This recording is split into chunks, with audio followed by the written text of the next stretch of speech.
Bună ziua! Continuăm cu unitatea 2, secțiunea 2.1, sampling de mediu și măsurători analitice.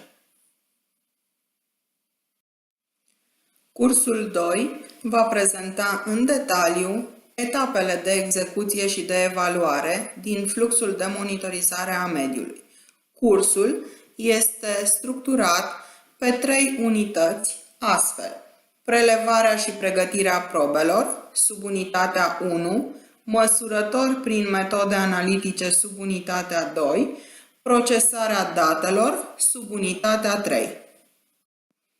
Sub unitatea 1 va prezenta principiile de prelevare a probelor și pregătirea probelor pentru analiză de mediu.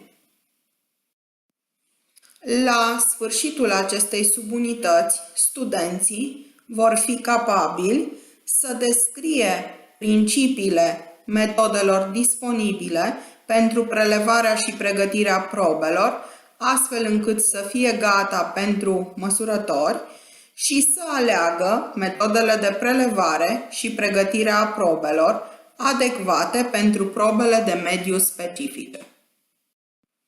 Există câteva domenii pentru care sunt necesare samplingul și analizele de mediu.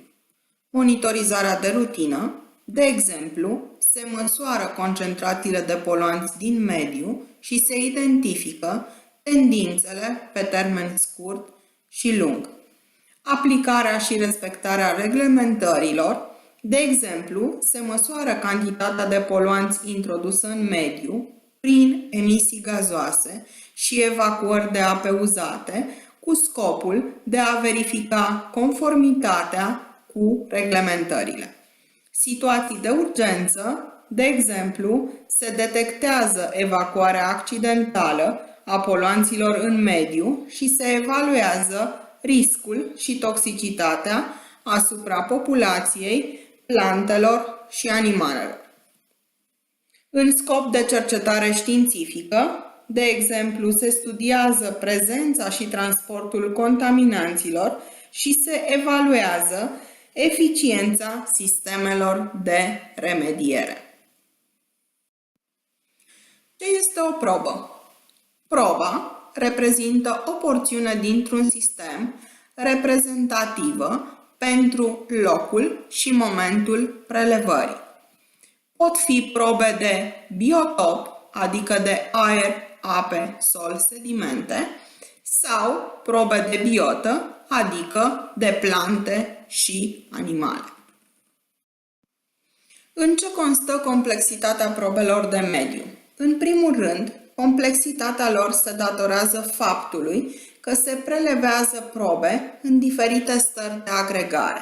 De exemplu, la probe gazoase se prelevează aer atmosferic sau de interior și emisii gazoase. Exemple de probe lichide sunt apele de suprafață sau subterane, apele uzate sau levigatele. Din categoria probelor solide fac parte cele de sol sau sedimente, nămolurile sau cele de biotă.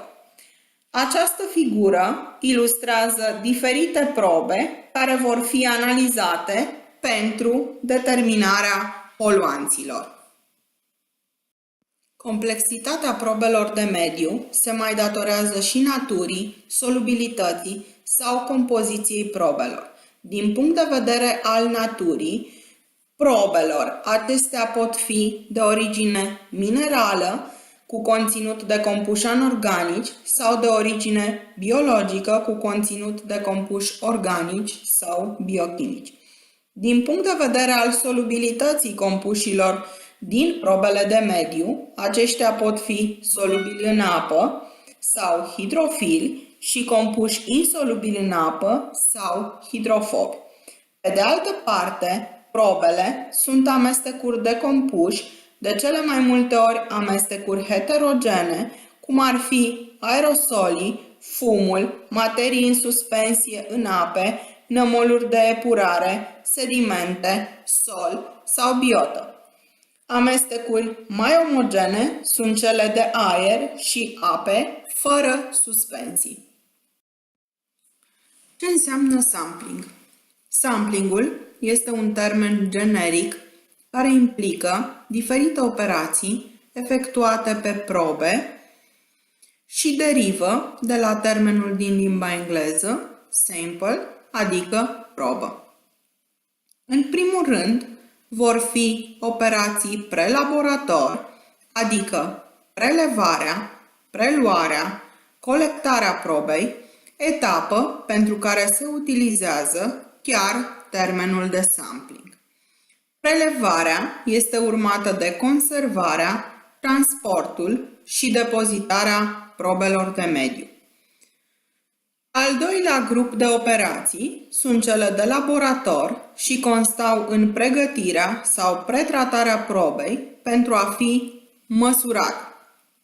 Acestea includ separările, purificările, concentrarea sau alte operații. Importanța prelevării probelor. Dacă probele nu sunt prelevate corect sau dacă ele nu sunt reprezentative pentru locul și momentul prelevării, datele analitice obținute pe acele probe nu vor fi de încredere, ca și când datele vor corespunde altor probe. Prelevarea probelor depinde în mod deosebit de câțiva factori, de complexitatea și cantitatea de probă, dar și de complexitatea și cantitatea de analit. În plus, mai depinde și de metoda analitică care va fi utilizată în etapa măsurătorilor. Ca urmare, orice informații despre istoria probei vor fi utile pentru alegerea optimă a metodei analitice. S-au identificat 7 etape în viață a unei probe. Planificarea samplingului, identificarea punctelor de prelevare, prelevarea probelor, transferarea probelor la laborator, probele sunt prelucrate și analizate, se obțin date de analiză, probele expiră și sunt evacuate. Pentru fiecare din aceste etape s-au identificat și câteva aspecte corespunzătoare prezentate în tabel. De exemplu, în etapa de prelevare trebuie stabilit cum se efectuează prelevarea, câte probe se prelevează, ce cantitate de probă finală este necesară. Etichetele și formularele probelor. Probele sunt etichetate, etichetele conțin următoarele informații: numele persoanei care a efectuat prelevarea, data, ora, amplasamentul și locul prelevării. Probele sunt însoțite de formulare care conțin la rândul lor următoarele informații: scopul și obiectivele samplingului, tipul analizelor ce urmează a fi efectuate, tipul și stadiul recipientului de prelevare, observații asupra gradului de poluare și asupra surselor de poluare din zonă, informații meteorologice. Conservarea și depozitarea probelor de mediu. Pentru aceste etape, prelaborator, se urmărește evitarea unor procese fizice sau chimice. Procesele fizice, precum volatilizarea, difuzia, absorția sau adsorția, se evită prin răcire și prin alegerea adecvată a recipienților de prelevare, apoi de depozitare. Procesele chimice și biochimice, precum cele de degradare microbiană, reacții chimice sau fotochimice, se evită tot prin răcire și alegerea adecvată a recipienților, în plus și prin adăugarea unor reactivi chimici, așa numiții conservanți. Este evident că acești conservanți vor reacționa cu anumiți compuși din probă, proces acceptat și practicat atâta timp cât reacția chimică este completă și controlată calitativ și cantitativ, astfel încât să poată fi luată în considerare în momentul calculelor care conduc la exprimarea rezultatului final. În acest tabel sunt redate câteva exemple de conservare a probelor de mediu, adică ce reactiv se utilizează și ce procese degradative pot fi evitate pentru anumiți compuși de interes. De exemplu, pentru evitarea precipitării metalelor sub forma oxizilor sau hidroxizilor lor, se adaugă acid azotic, care formează azotați solubili ai metalelor. Sau, pentru evitarea reacției cianurilor cu clorul, se adaugă acid ascorbic, cunoscut sub denumirea de vitamina C. Acest tabel redă câteva exemple de condiții de prelevare și depozitare practicate pentru a evita anumite procese fizice sau chimice. De exemplu, pentru evitarea volatilizării compușilor organici volatili, se impune umplerea completă a recipientului de prelevare, iar pentru evitarea fotodegradării produșilor petrolieri, prelevarea se face în recipienți de culoare închisă.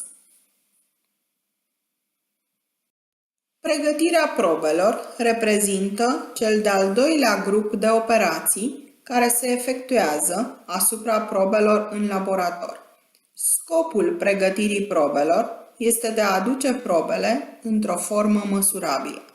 Pregătirea probelor este necesară pentru omogenizarea probelor sau înlăturarea umidității prin sitare, respectiv prin uscare, concentrarea sau diluarea probelor, mai ales pentru analizele în urme ale poluanților, îndepărtarea compușilor interferenți, care este o formă de separare a analiților de interes de restul matricei probei, schimbarea fazei probei, de obicei aducerea în fază lichidă, adecvată celor mai multe echipamente analitice, separarea analitului din matrice pentru a fi o mai bună detecție, modificarea structurii chimice a analitului prin derivatizarea chimică, tot în scop de detecție.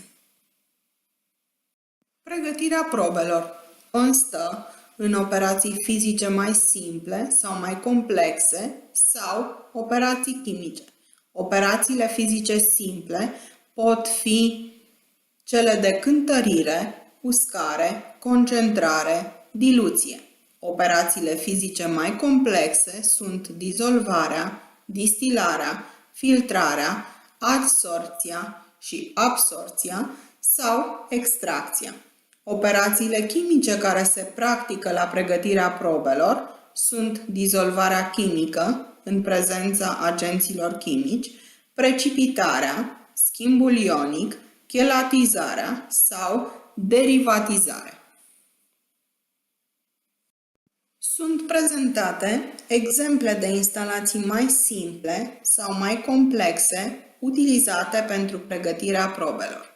Filtrarea, extracția lichid-lichid sau distilarea simplă.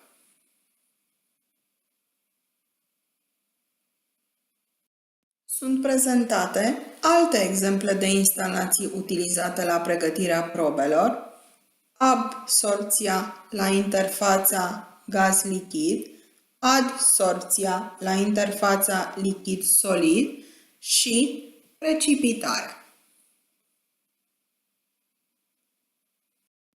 Metode generale de separare utilizate pentru pregătirea probelor, bazate pe echilibru gaz-lichid, absorția, extracția, distilarea, bazate pe echilibru gaz-solid, ad și absorția, extracția,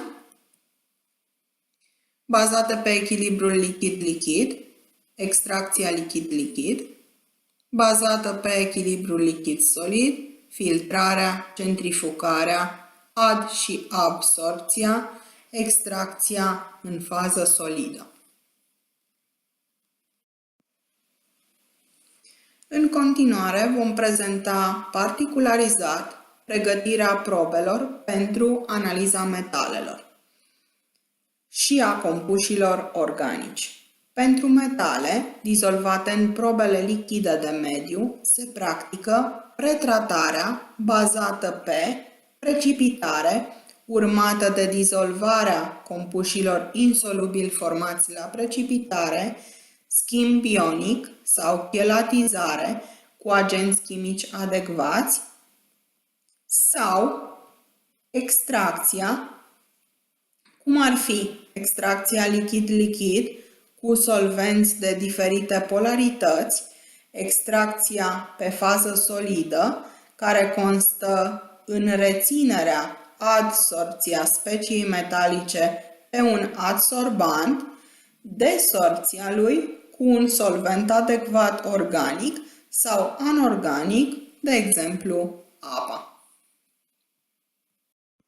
Pretratarea probelor pentru analiza metalelor din probe solide se efectuează fie prin mineralizare, fie prin digestie.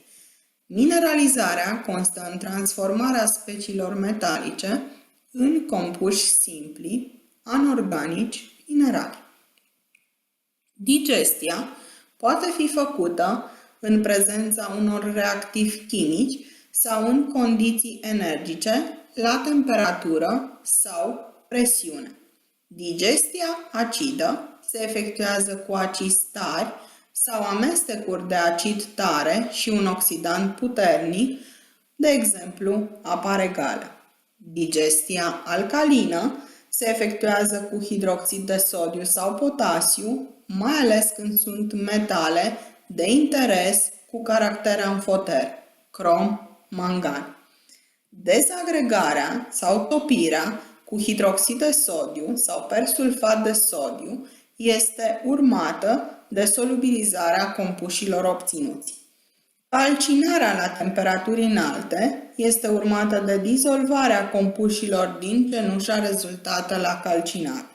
Se mai practică și digestia la presiune înaltă în bombe de digestie sau digestia la microunde, care combină efectul temperaturii cu cel al presiunii înalte. Pregătirea probelor pentru analiza compușilor organici depinde de starea de agregare a probei, gazoasă, lichidă sau solidă. Compușii organici volatili se separă prin extracție în vapori saturați sau prin extracție prin antrenare cu vapori, urmată de colectarea condensatului. Compușii organici semivolatili și cei nevolatili se separă în două etape. Prima etapă are ca scop obținerea unui lichid omogen, cea de-a doua este etapa de extracție. Extracția poluanților organici din probe lichide se efectuează prin extracții lichid-lichid, extracții pe fază solidă sau microextracția pe fază solidă. La extracția lichid-lichid se utilizează diferiți solvenți, uneori și aditivi, cu rol de selecție. Extracția pe fază solidă constă în următoarele etape: condiționarea sau pregătirea cartușului de fază solidă, injectarea probei în cartuș și adsorpția analitului pe fază solidă. Urmează spălarea compușilor neadsorbiți specific și eluția selectivă a analiților de interes de pe faza solidă din cartuș. În imagine sunt redate cartușe comerciale care conțin adsorbanți pentru extracția pe fază solidă. Separarea poluanților organici semivolatili și nevolatili din probe lichide se efectuează prin mai multe tehnici de extracție. Extracția Soxhlet, inclusiv în varianta automatizată, în figură este redată o instalație Soxhlet cu părțile componente și cu fluxul de fază lichidă, respectiv cea de vapor.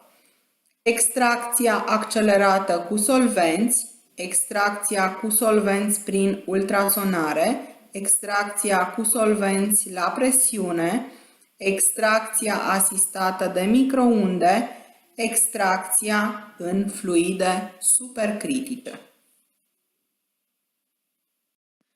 Ca aplicație specifică, am exemplificat tehnici de extracție a pesticidelor din probe lichide sau solide de mediu.